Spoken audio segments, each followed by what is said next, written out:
Good evening and thank you for joining us. A busy night of news begins with a little bit of closure in the saga that has played out all week at the Virginia Beach Oceanfront. After waiting for 6 days, the car that went off the end of the fishing pier on 14th Street is finally out of the water. 10 on your side was there as the car was pulled out around 9 o'clock this morning. A lot of questions remain, but tonight people are expected to gather at the scene to hold a vigil for whoever was in that car. A lot to cover with this story.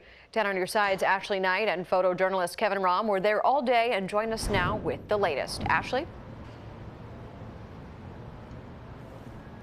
Well, folks locally tell me they have mixed emotions about what happened today. While they're glad that crews were finally able to pull this car from the ocean, their hearts are hurting for the victim's family tonight.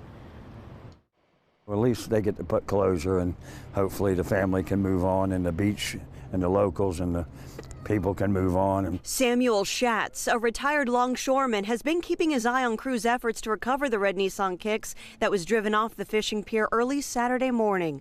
Using sonar, they found the car had drifted northwest of the pier. A diver with Crofton Industries, with only about a foot of visibility, was able to physically find the car to hook it up to equipment and hoist it to the surface.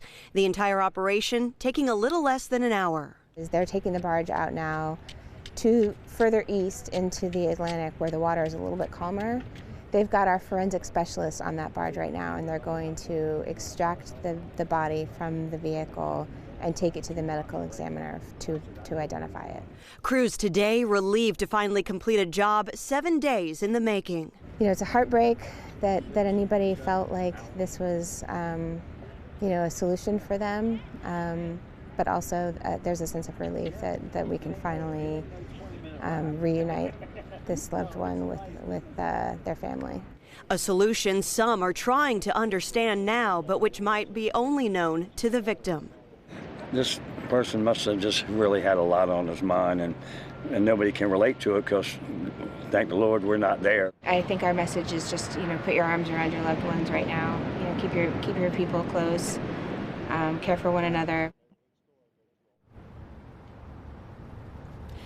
A vigil set to get underway in just a little bit here at the makeshift memorial. See behind me, this memorial letting the victim's family know, at least, that the community here in Virginia Beach is praying for them tonight. Live at the oceanfront, Ashley Knight, 10 on your side. A difficult operation there, Ashley. Thank you. Again, we do want to stress there are still several loose ends to tie up in this story. The medical examiner still has to determine the identity of the person inside the car.